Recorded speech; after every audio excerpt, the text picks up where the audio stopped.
Olá pessoal, estamos aqui para verificar a primeira competência, onde a gente vai tentar adquirir uma visão global da evolução da educação, certo? Desde o início da colonização até os tempos atuais.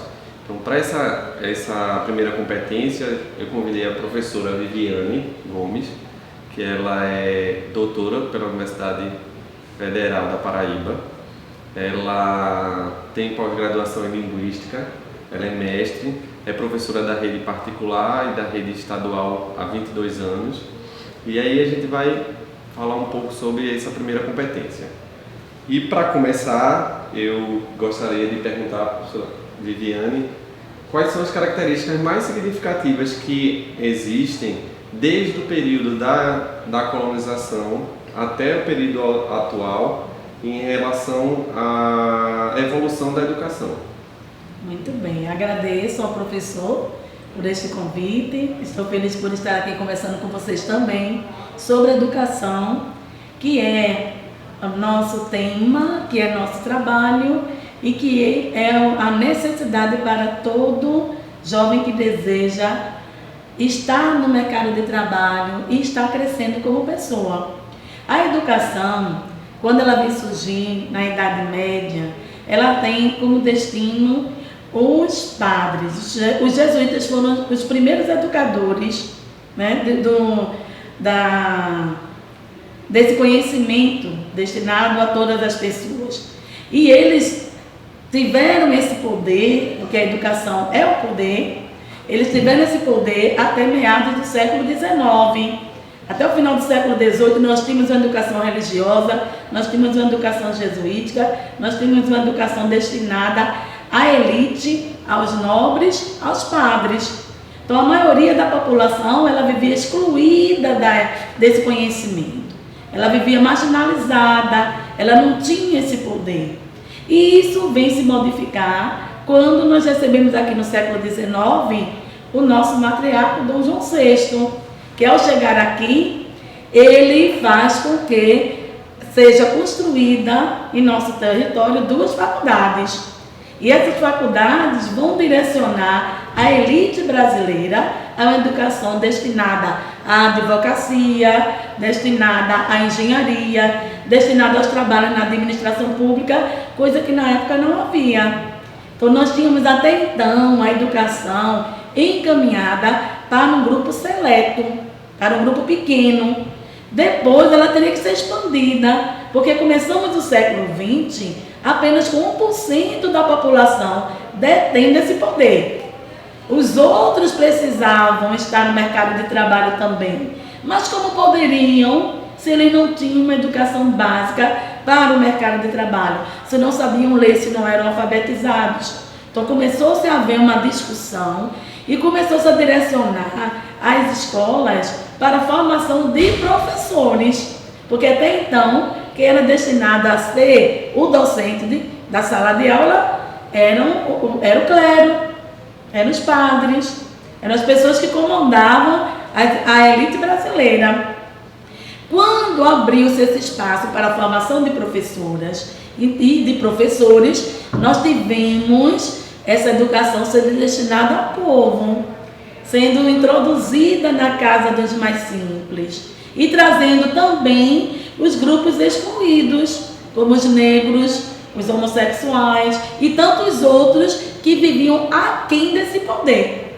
Então a educação foi se transformando e foi buscando experimentações, buscando saída, mas tudo ainda vinha de fora para dentro. Tudo era programado por quem estava fora desse mercado, por quem estava fora do ambiente educacional.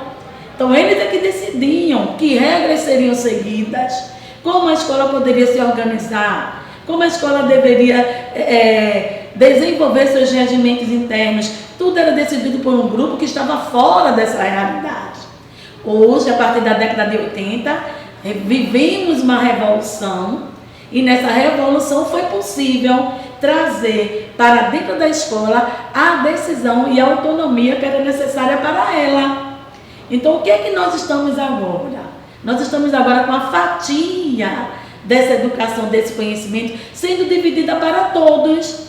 Nós não temos só o poder com uma elite, nós temos o poder com os simples, com as pessoas que eram desprivilegiadas desse conhecimento, que agora, sabendo deles, tem como reivindicar suas lutas, suas melhorias, seu bem-estar. Então agora estamos vivenciando um momento de uma educação democrática, descentralizada, autônoma, em que a comunidade está dentro da escola e esse aluno que está dentro dela tem condições de decidir o que é que ele vai fazer do seu destino.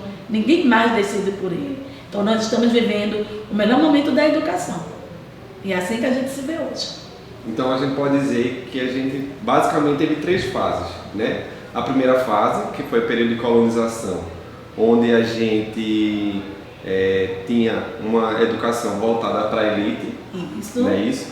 Uma segunda fase, que houve essa expansão da educação para toda a população. Isso. Porém, a gente pegou o período da ditadura, onde a característica era um período autoritário e a educação tradicional. Isso mesmo. E depois do período da ditadura foi que a gente chegou agora a essa fase atual, onde a gente pode considerar que a educação ela valoriza, né, era para valorizar toda a população, né, e toda a população contribui para, né, o desenvolvimento da educação propriamente dita. Isso mesmo, professor. Isso. E aí, junto com esse processo de evolução da educação, como é que o processo da administração da educação evoluiu em paralelo? Como foi que ocorreu essa evolução? Muito boa pergunta do professor com relação a essa administração. Porque se nós estamos evoluindo, estamos passando por etapas, passando por processos, a administração não poderia continuar a mesma. Nós tínhamos uma educação autoritária, uma educação em que o administrador, ele era também autoritário, claro, que a sociedade estava trazendo isso para dentro do ambiente escolar. Então, se havia uma educação que era completamente opressora, digamos assim, da linguagem do outro, do falar do outro, era necessário que esse outro fosse silenciado, essa administração também compactuava com isso. Mas agora a gente está vivenciando outro momento. Então, no momento em que essa administração acreditava que o aluno tinha que ser silenciado e que ele era o depositário do conhecimento esse transmitido apenas pelo professor, então nós tínhamos um grupo de pessoas caladas, que não tiravam suas dúvidas, que não discutiam, que só aceitavam essa condição. Era um grupo de pessoas passivas, dentro do que estava acontecendo, dentro do mundo que era revelado para ele. Eles aprendiam apenas o que era determinado por essa administração, né? Que muitas vezes ele não dividia nem com o próprio professor. Era passado para o professor aquilo que ele deveria encaminhar para os seus alunos em sala de aula. A partir da década de 80, não. Com esse novo paradigma da educação, o professor e a administração passou a ter um olhar para uma gestão democrática, uma gestão de escuta, não uma gestão de quem só fala, mas uma gestão de escuta. Eu preciso desenvolver esse ambiente, eu preciso fazer com que ele cresça, eu preciso dar resultado, eu preciso fazer com que o aluno sinta que ele está no ambiente, que ele pode escolher o que é que ele quer ser. Eu preciso de um aluno que discuta, eu preciso de um aluno que seja autônomo, que seja consciente dos seus propósitos. Então, para isso, eu tenho que ser uma gestão que compartilhe. Eu não posso ser uma gestão só que dite. Eu tenho que ser uma gestão que escute, que divida, que debata, que dialogue e que traga isso para essas pessoas prontas para um trabalho em conjunto. Então, a gestão passou por essa mudança também. Eu tinha um gestor autoritário, eu tinha um gestor determinante, eu tinha um gestor centralizador e agora eu tenho um gestor democrático, eu tenho um gestor que descentraliza, eu tenho um gestor que dialoga, eu tenho um gestor que troca e, principalmente, eu tenho um gestor que traz uma visão para os educandos de solidariedade, de cooperação, de crescimento, né? De ir além daquilo que ele se propõe. Se o aluno traz apenas o X, eu tenho que ser um gestor que mostra o X, o Y, o Z e etc. É assim que o gestor hoje trabalha. Dando continuidade a esse questionamento, e aí durante esse processo evolutivo da administração, da educação, então qual foi o papel, como é que ficou o profissional da educação nesse período? Uma ótima pergunta, porque nós estamos com um grande desafio. Primeiro, o profissional da educação, ele foi educado numa gestão administrativa autoritária, né? Ele foi educado nessa gestão administrativa autoritária. O educador, por exemplo, na minha faixa etária, ele foi educado nessa situação. E agora ele está como profissional numa gestão democrática. E aí, como lidar com essas transformações? Como lidar com essa situação? Porque eu fui acostumado durante muito tempo a estar numa sala de aula apenas escutando e balançando a cabeça para esse professor, sem questioná-lo, sem dividir com ele. Mas eu, professor, agora em sala de aula, como é que eu vou vivenciar isso? Como dialogar com esse meu aluno, adolescente que tem contato com a internet, que está o tempo todo lendo e tendo contato com o mundo, e tendo contato com ferramentas que eu, por não ter muito tempo, ou por não ter um recurso financeiro melhor, tenho dificuldades para ter esse contato. Como dialogar com esse novo?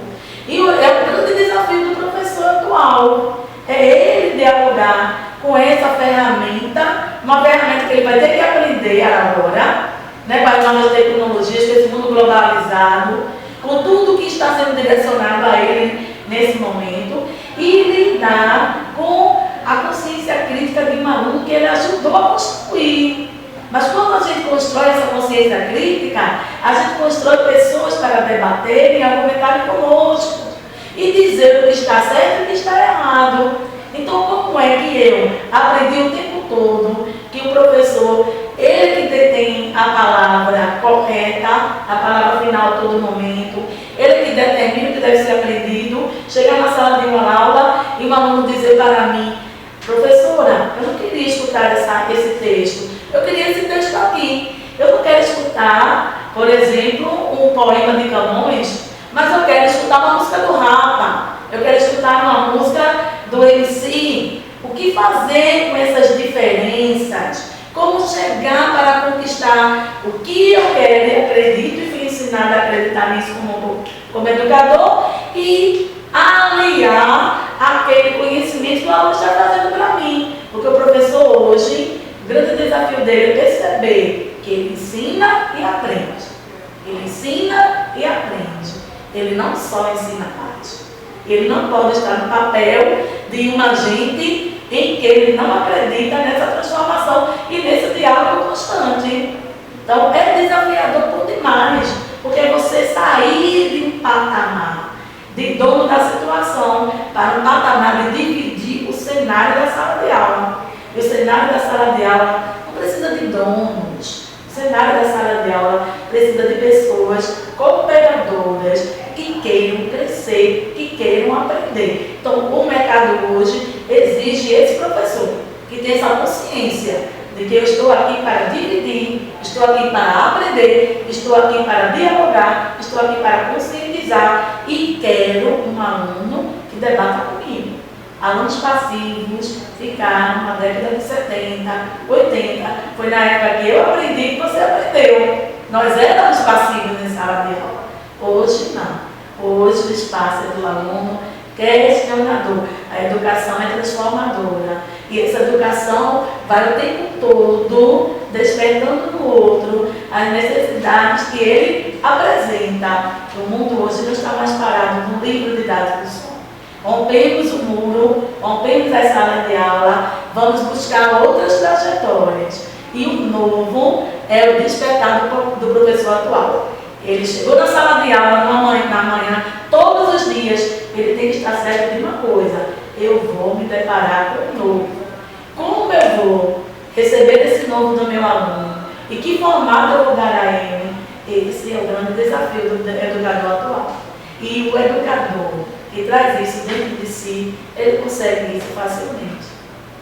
Eu gostaria de agradecer a professora Viviane pela contribuição, e participação nessa primeira competência, onde a gente deu uma abordada na parte da evolução da educação, da administração junto à educação e de todo o processo envolvido nessa evolução, certo? E aí, espero que todos tenham gostado, que as contribuições da professora Liliane tenham sido válidas e a gente se encontra na próxima competência.